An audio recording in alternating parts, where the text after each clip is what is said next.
আসসালামু আলাইকুম ওয়া রাহমাতুল্লাহ। আজকে আমরা আলোচনা করার চেষ্টা করব বর্তমান সময়ের খুবই আলোচিত মালয়েশিয়া ট্যুরিস্ট ভিসা যাত্রীদের যে সমস্যাটা হচ্ছে সেই সমস্যার সমাধান এবং কি কি কারণে এই ধরনের সমস্যা হচ্ছে সেই বিষয় নিয়ে আমরা একটু আলোচনা করার চেষ্টা করব।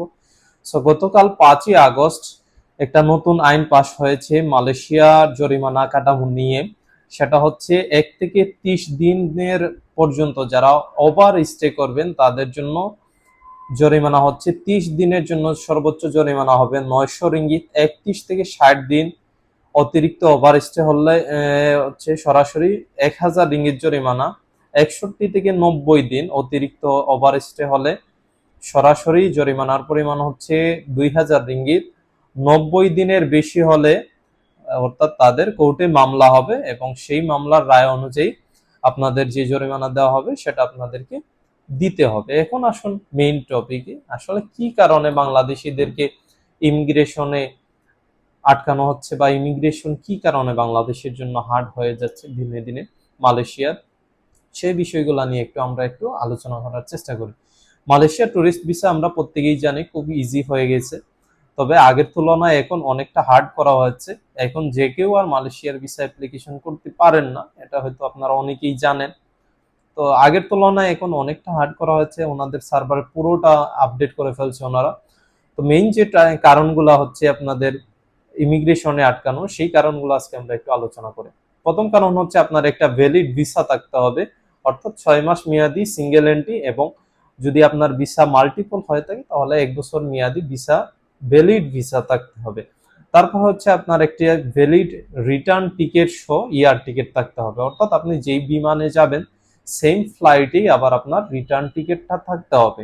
তৃতীয়ত হচ্ছে আপনার একটা পেইড হোটেল বুকিং থাকতে হবে, অর্থাৎ আপনি কোন জায়গায় গিয়ে থাকবেন, কতদিন থাকবেন সেটার সম্পূর্ণ বিস্তারিত আইটিনারি সহ আপনার একটা হোটেল বুকিং থাকতে হবে। তারপর হচ্ছে আপনার আইটিনারি, আপনি মালয়েশিয়া গিয়ে কি কি করবেন, কোন জায়গায় ঘুরবেন, কতদিন থাকবেন, এটার সম্পূর্ণ একটা পরিপূর্ণ আইটিনারি থাকতে হবে, অর্থাৎ ডে বাই ডে আপনার ট্যুর প্ল্যানের একটা আইটিনারি সাথে রাখবেন। চতুর্থত হচ্ছে আপনার প্রফেশন, অর্থাৎ আপনি যদি বিজনেসম্যান হন তাহলে বিজনেসের ভিজিটিং কার্ড, আইডি কার্ড, এগুলার স্ক্যান কপি আপনারা সাথে রাখতে পারেন। আর যদি বিজনেসম্যান হন তাহলে হচ্ছে ট্রেড লাইসেন্সের একটা স্ক্যান কপি আপনার সাথে রাখবেন, এগুলা। আর হচ্ছে বিজনেসের ভিজিটিং কার্ড, এই দুইটা ডকুমেন্ট আপনারা আপনাদের সাথে রাখবেন।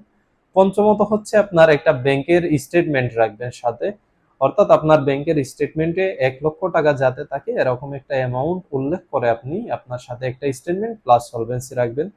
ষষ্ঠত হচ্ছে আপনার যে ব্যাংক অ্যাকাউন্টে 1 লক্ষ টাকা সম পরিমাণ টাকা রেখে আপনি ফ্লাইটের জন্য যাবেন, যাতে এয়ারপোর্টে যদি কোনো কারণে চেক করে ওনারা, যদি বলে যে আপনি অ্যাপসে ঢুকে ব্যালেন্সটা দেখানোর জন্য, তাহলে যেন আপনি দেখাতে পারেন যে আপনার পর্যাপ্ত পরিমাণ ফান্ড আছে।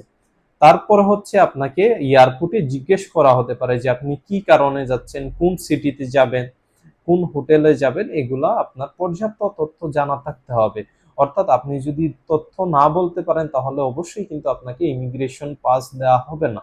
এই জন্য আপনার পর্যাপ্ত তথ্য জানা থাকতে হবে, প্রয়োজনে যে কোনো অভিজ্ঞ কারো কাছ থেকে আপনারা পরামর্শ নেবেন।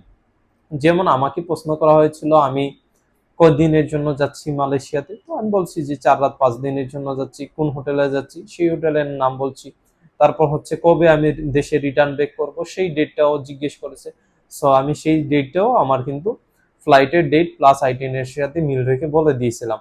তো এরকম আপনারা পর্যাপ্ত তথ্য জানবেন, আর যে যে ডকুমেন্টগুলো বললাম সেই ডকুমেন্টগুলো আপনারা সুন্দর করে সাজিয়ে গুছিয়ে নিয়ে ট্রাভেল করবেন, তাহলে ইনশাআল্লাহ আশা করা যায় যে মালয়েশিয়া ইমিগ্রেশনে আপনাদের কোনো ধরনের ঝামেলা পোহাতে হবে না। আর বাংলাদেশে ঝামেলা একটু বেশি হচ্ছে মালয়েশিয়ান ইমিগ্রেশন নিয়ে, কারণ হচ্ছে বাংলাদেশি অনেক লোকেরা মালয়েশিয়া গিয়ে আর দেশের রিটার্ন ব্যাক করেন না, এই জন্য মূলত একটু ইমিগ্রেশনটা কড়াকড়ি করা হয়েছে। সো যারা জেনুইন ট্রাভেলার, আশা করি তাদের জন্য ভিডিওটা অনেক উপকার হবে। ভালো থাকবেন, সুস্থ থাকবেন, আর আমাদের গ্লোবাল এডুকেশন এবং গ্লোবাল গাইড হলিডে পেজের সাথে যুক্ত থাকবেন। ধন্যবাদ সবাইকে। আসসালামু আলাইকুম ওয়া রাহমাতুল্লাহ।